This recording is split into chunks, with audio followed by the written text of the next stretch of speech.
it's a bit hard. You know, some girls are very entitled. I'm not gonna lie. Yeah. Which makes it like, if you chop my money, me too, I will chop you. I must get something out of it, so it doesn't go to waste. That is more of the direction I want you to go. Yeah. If you are trying to avoid, because let's not lie, man and woman, once you are together, your mind is already going into Thank you. the other. Because it's really.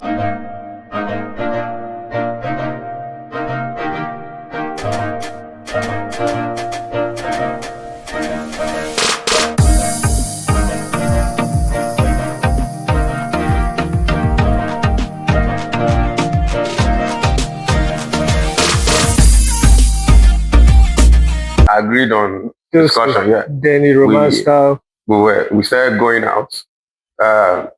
We didn't have much opportunity for all this abroad lifestyle kind of dating. Yeah, and that was because I was working. Okay. I was an auditor. Okay. So if you ever had a full-time 9 to 5 in Lagos, with traffic, you know that your 9 to 5 is like 6 to like 8 or 9. Yeah. So the avenue for us to hang out sometime, and again, she was still living with her mom anyways, and her dad.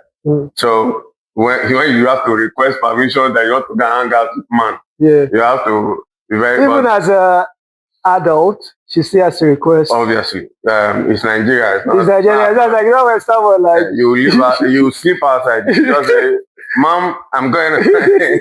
You sleep on the street. Okay. So, but the mom was a bit accommodating because she knew it was me.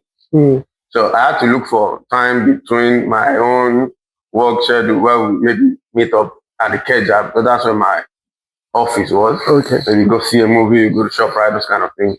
So those were our little time to hang out. Okay, that's good. That's good. Thank you very much for that answer.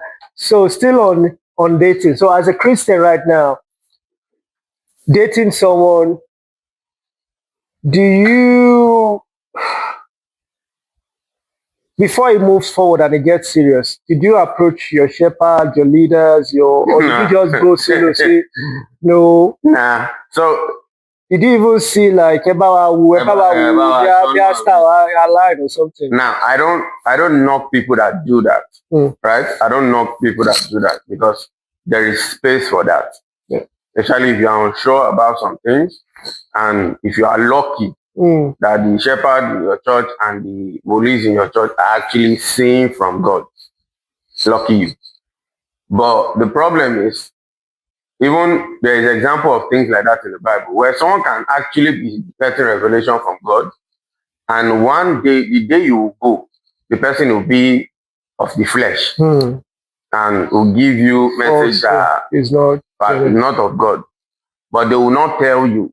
That's the thing with police. They are very arrogant. They will not tell you that day that Emi did not come. You get? They will just want to tell you something. So they will game you based on what you tell them. So I wasn't going to put my lifetime in somebody's hands. What I did personally was I prayed about it. And it's something I do personally since I was younger. That if I was going to be doing something that I wasn't supposed to do, a woli by themselves will find me out. So I will go to church normally.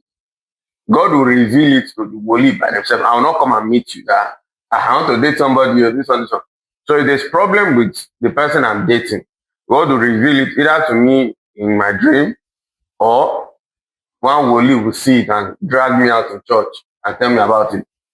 That has always worked for me in several aspects of my life where I'm like, I'm not going to ask anybody about it. I'm just going to pray about it. If it's wrong, someone will tell me about it. So yeah, because all these woli, you can't tell them now.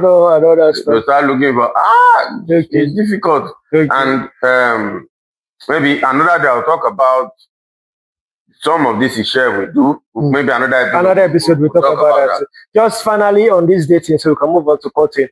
How long should you date for before it gets serious? Is there a biblical reference, or is it more of a modern thing? Because me personally, I don't believe it's got anything to do with the Bible. In my own opinion, Okay.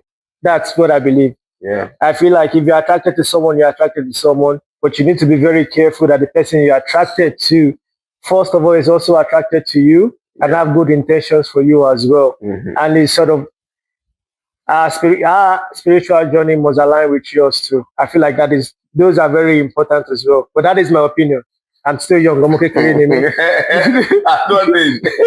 At 37. Then I know my child. It's knocking on 40. I know. Now, it is biblical, and Okay. that's the funny part of our life. There's almost no part of your life that doesn't have some level of biblical grounding.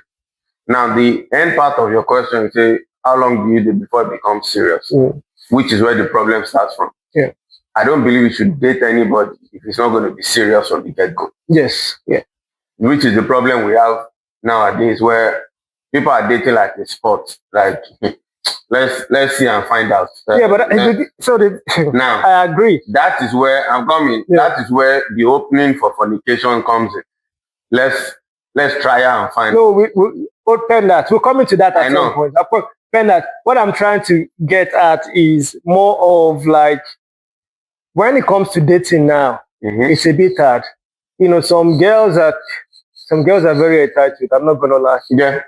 Which makes it like, if you chop my money, me too, I will chop you. I must get something out of it, so it doesn't go to waste. That is more of the direction I want you to go. Modern, yeah.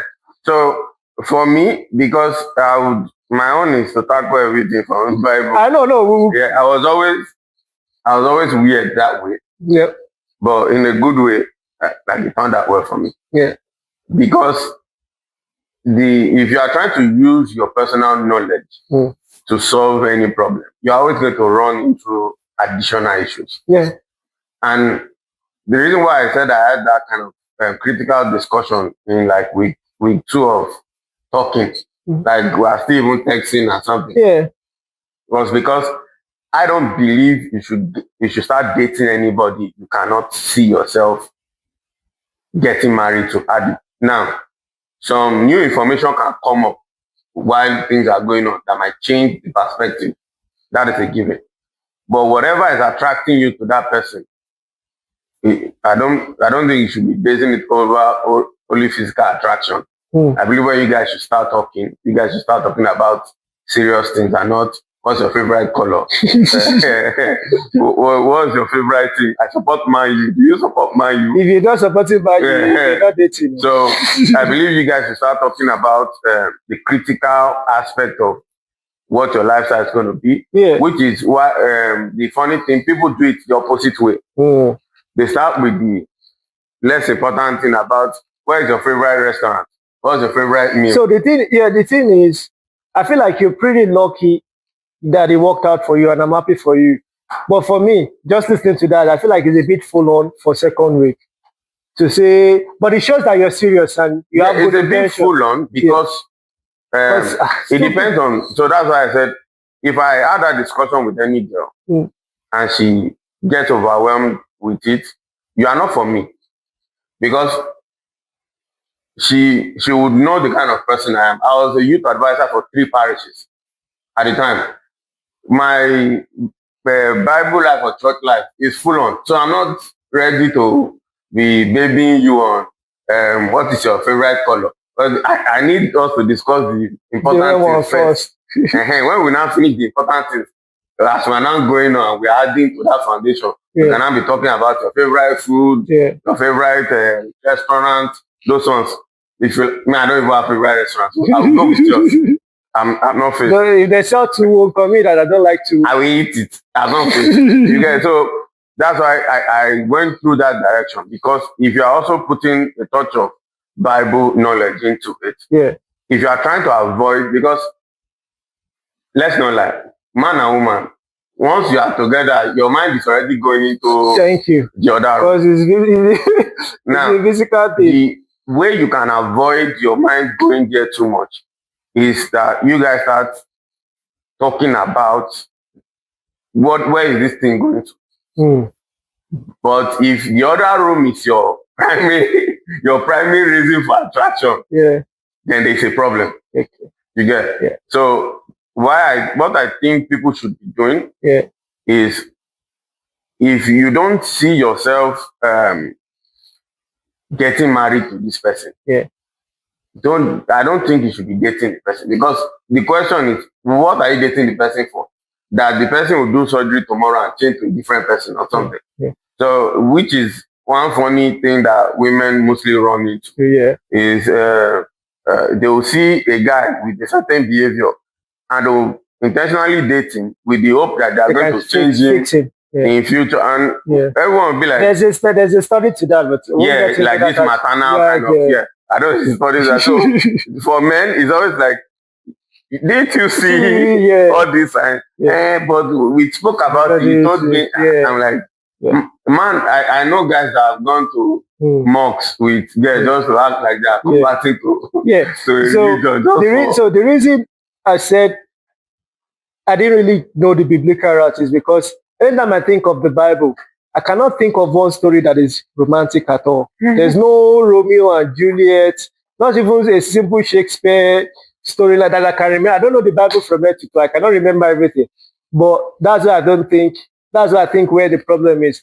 If you can have like a real, true love story that leads to a marriage, solemnization of holy matrimony kind of story, well, maybe someone can allow. But the thing is, with the Bible, it's always, war with God of Israel until Jesus came and all that stuff. There were marriages in the Bible. The reason why... But they didn't elaborate on the romance and the dating. Because that was created by us. As time went on, we were the one that started expanding romance and everything. Romance has been a thing since the Stone Age. No, there is conjugal visit or the other room kind of thing, and courting someone, showing interest in someone. But it was done in a different way. The way it was done is, if you see someone you like, your family approaches the other person's family straight out. Or you and the girl, maybe you meet somebody, you guys discuss, you like me, I like you, okay. Then your family now gets involved with the other person's family. That's why it was difficult for people to act out of sort. Because both your families already know each other. So it was difficult for people to just get into relationship just anyhow. So it curbed the insanity we are having today. So it wasn't like there wasn't courtship. It was done under the umbrella of both families. There was respect. So you could not just do an overdo on your own. Yes. So we were the one that started expanding it. Like all these proposals, all these things. When did all these things start? It's true. You get so it didn't even make sense to me. You propose to somebody, you give the person one ring. Then in a month or two, you now give the person wedding. That is just to mark. So the story is just to mark. Then you're supposed to get a watch as well, which most girls don't know. We created so most girls don't know. If you get a ring, they're not even willing to know what the man needs. That's provided they get the one they want. Okay. So some people might not even be willing to get married to you. They're not going to propose. Okay. And you're going to be like, what is the proposal going to do for you? Like, it's society today that made it that way.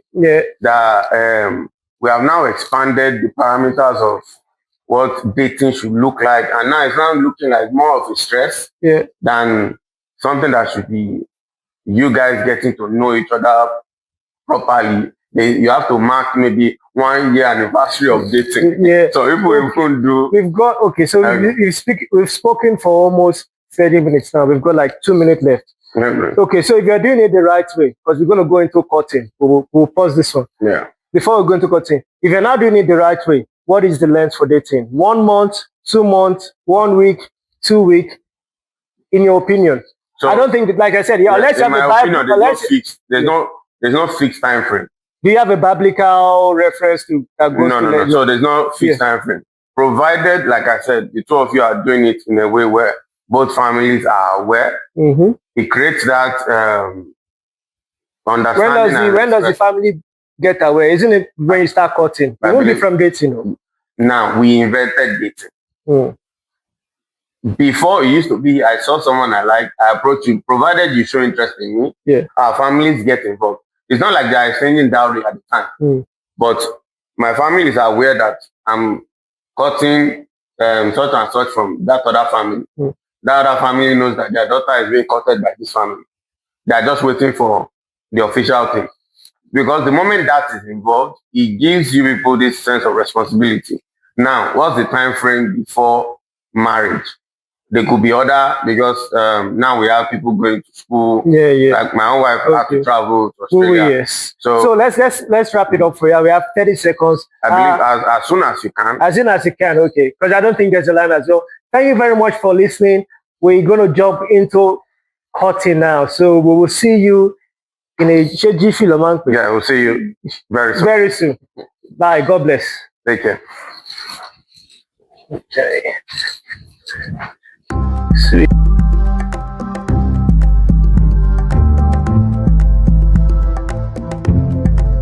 Into cutting. Now, cutting is a bit controversial. In some Christian belief, they believe since you're cutting, it gives you the opportunity to do the taranta.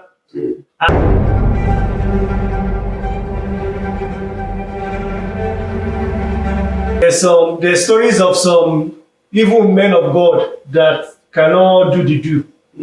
And their wife are suffering directly and indirectly. Yeah. Seems like a genuine excuse. Seems like, I'm not saying it is.